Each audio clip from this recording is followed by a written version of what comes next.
Sebelumnya saya awali, Assalamualaikum warahmatullahi wabarakatuh. Selamat pagi kepada Ibu Sekar Jati Pamungkas selaku dosen pengampu. Perkenalkan kami dari kelompok 5 akan mempresentasikan hasil diskusi kami mengenai hukum toleransi, self-worth, dan konsep faktor pembatas. Kelompok 5 ini terdiri dari Erwin Safitri, saya sendiri Dati Megawutami, dan Fitria Alfia Hastuari. Selanjutnya mengenai topik materi. Yang pertama kita akan membahas tentang hukum toleransi self-worth. Yang kedua ada konsep faktor pembatas. Yang ketiga yaitu nimpa atau serangga air. Yang terakhir kita akan membahas indikator biologi atau bioindikator. Langsung saja kita ke materi yang pertama yaitu mengenai hukum toleransi self-worth. Victor E. Selford menyatakan bahwa kehadiran dan keberhasilan suatu organisme tergantung kepada lengkapnya kompleks-kompleks keadaan. Ketiadaan dan kegagalan suatu organisme dapat dikendalikan oleh kekurangan atau kelebihan secara kualitatif maupun kuantitatif dari salah satu beberapa faktor yang mungkin mendekati batas-batas toleransi. Ini menurut Samingan pada tahun 1994. Maksimumnya sesuatu yang dibutuhkan juga merupakan faktor pembatas dengan mengetahui kisaran batas toleransi suatu organisme tersebut. Hukum toleransi Selford menyatakan bahwa dosis respons suatu tanaman dapat berupa kehayatan, toleransi, dan keracunan. Penambahan suatu unsur hara yang menyebabkan peningkatan respon tanaman, maka unsur tersebut disebut dengan kahat. Oke, selanjutnya akan dijelaskan oleh Mbak Vivi atau Mbak Fitria. Waktu dan layar saya persilahkan. Baik, terima kasih Mbak Dati atas waktunya. Selanjutnya, toleransi yaitu penambahan unsur hara tidak mengubah respon tanaman. Tanaman dikatakan keracunan apabila penambahan suatu unsur hara menyebabkan penurunan respon tanaman. S. Kawidi dan kawan-kawan 2005.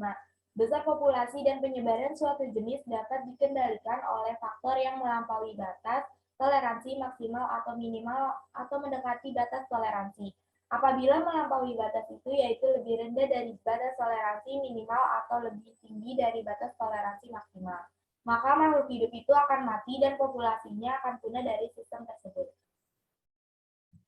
Asas tambahan hukum toleransi. Yang pertama, organisme dapat memiliki kisaran toleransi lebar bagi suatu faktor dan kisaran yang sempit untuk kalanya. Yang kedua, organisme dengan kisaran toleransi yang luas untuk semua faktor wajar memiliki penyebaran paling luas. Yang ketiga, apabila keadaan tidak optimum bagi jenis mengenai satu faktor ekologi, batas toleransi terhadap faktor ekologi lainnya dapat dikurangi berkenaan dengan faktor ekologi lain. Yang keempat, seringkali ditemukan bahwa organisme di alam sebenarnya tidak hidup dalam kisaran maksimum berkenaan dengan faktor fisik tertentu. Yang kelima, periode produksi biasanya periode yang gawat apabila faktor lingkungan bersifat membatasi. Yang selanjutnya, konsep faktor pembatas.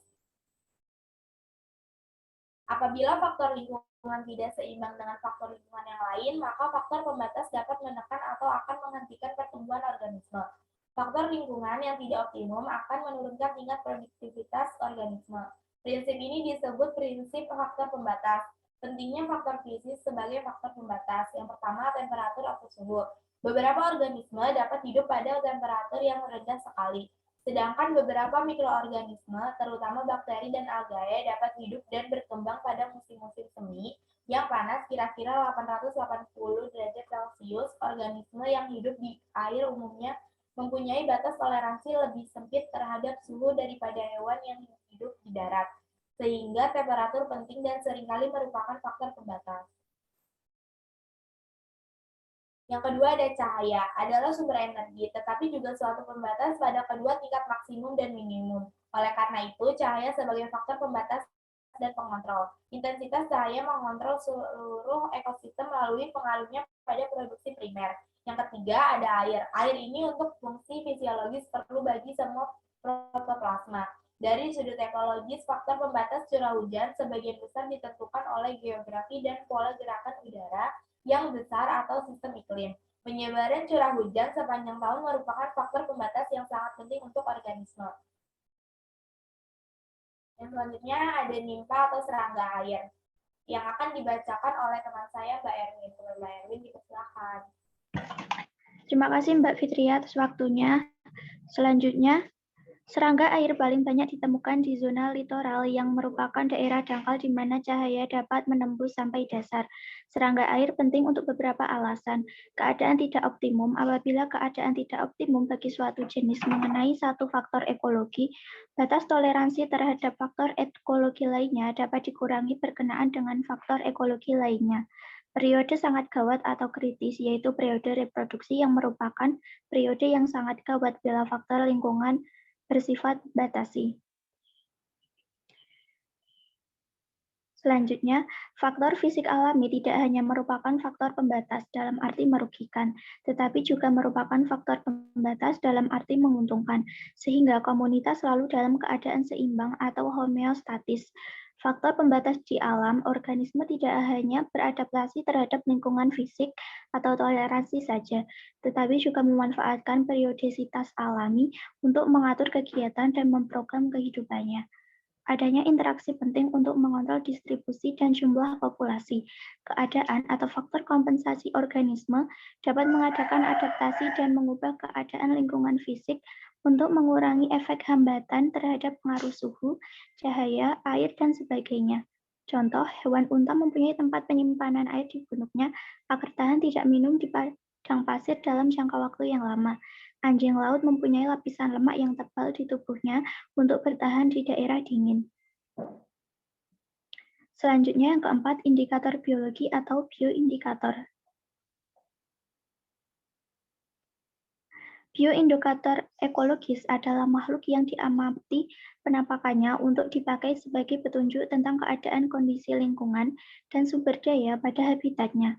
Menurut Odum, adapun pedoman mengenai makhluk yang dapat digunakan sebagai bioindikator ekologis, yaitu yang pertama spesies Teno atau kisaran toleransinya sempit, lebih baik dipakai sebagai indikator dibandingkan dengan spesies yang euri atau kisaran toleransinya luas.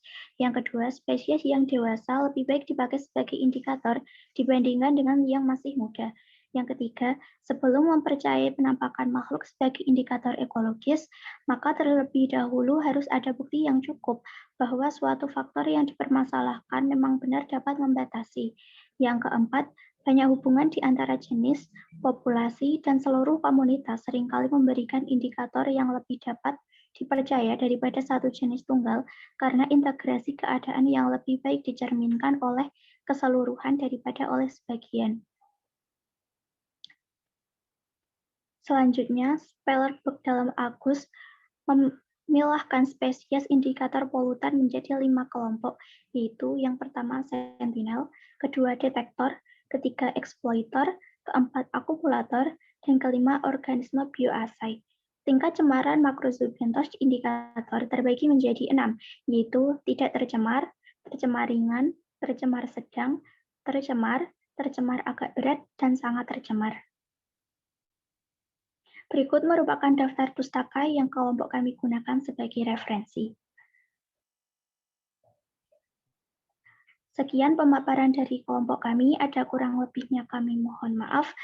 Wassalamualaikum warahmatullahi wabarakatuh.